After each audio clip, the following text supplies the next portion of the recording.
Welcome back. It's nice to see you again. Today I want to talk about a really super easy way to make earrings if you're just starting out.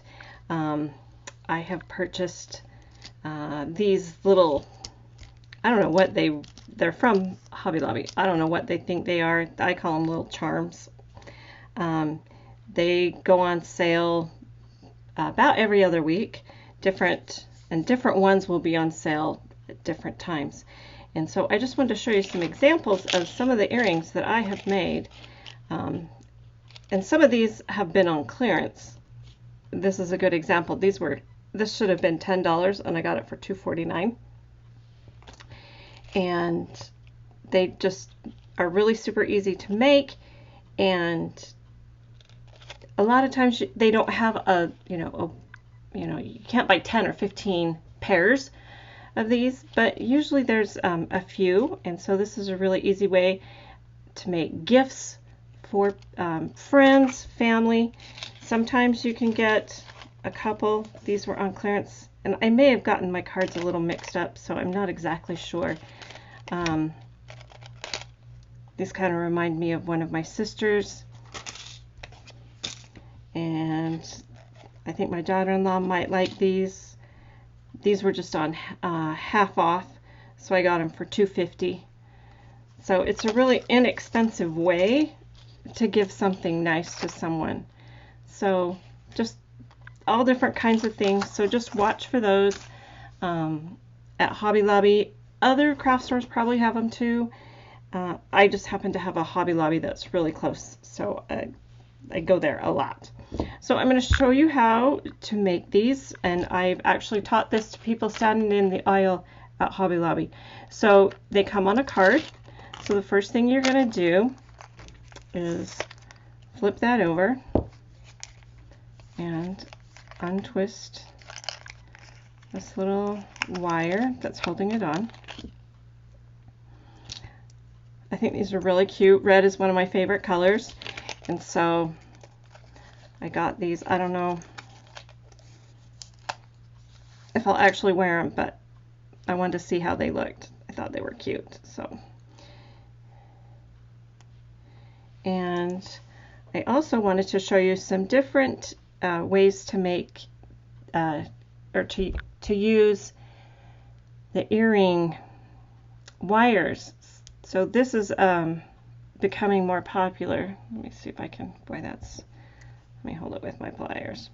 There we go. So this is called a ball post, or a half, in this case this is a half ball. So it's a ball on the front, it's just flat on the back, and then all you do is attach it to whatever piece you want, and it turns it into a post. And they don't hang as far down as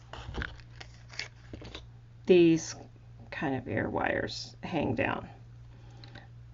So these are called some people call these fishhook wires or French ear wires, and this is a ball post.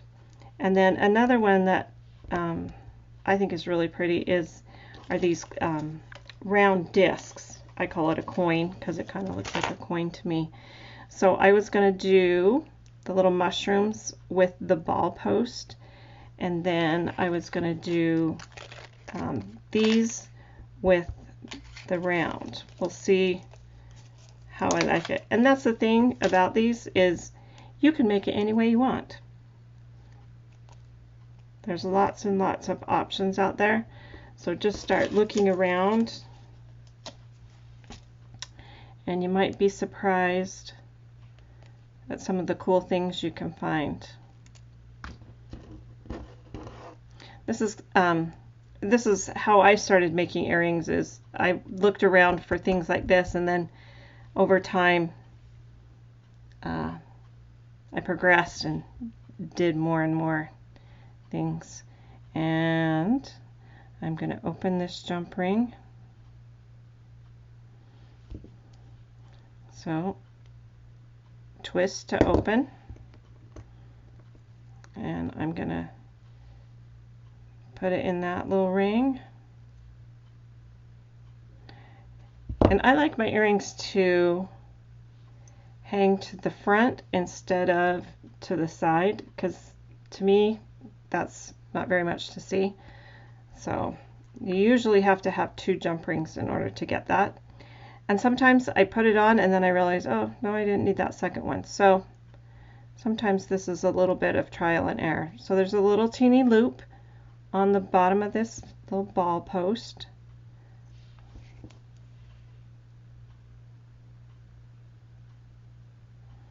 And I'm just going to twist that back. I can feel the ends of that jump ring touching, and you need to do that to make sure it closes. Okay, and there we are. There's an earring. So it went from just a plain old charm to an earring really fast. And I think I paid $2.50 for these. So again, another just a super inexpensive way to make a gift for someone. You can do this at Christmas, birthdays. There we go. Oh.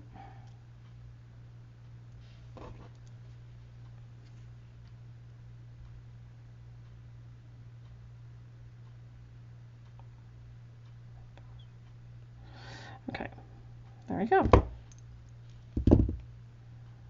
Okay, so now I have a new pair of earrings in like 3 minutes.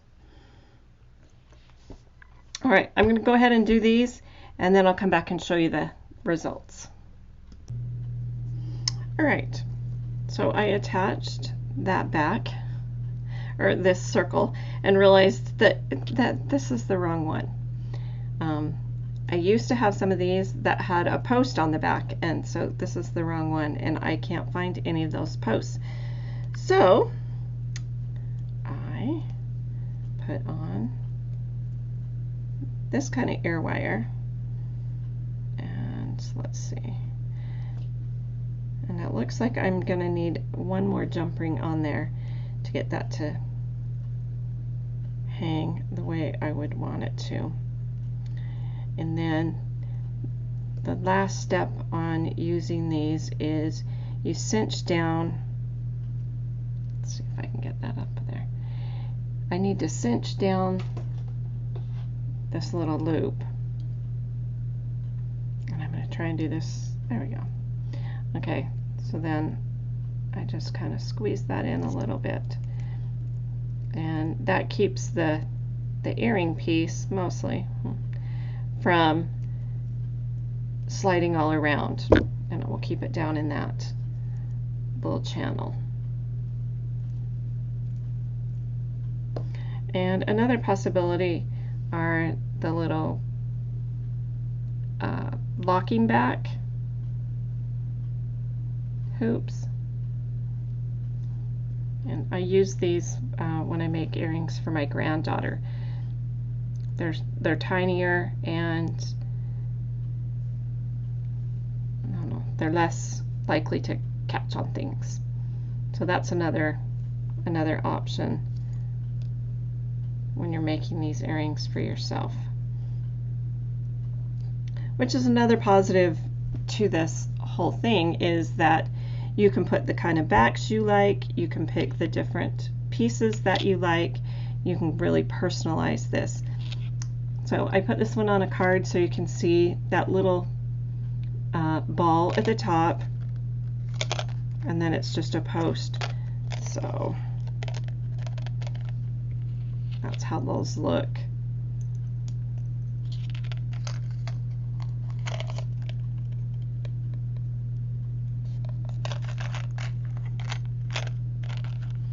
So kind of fun.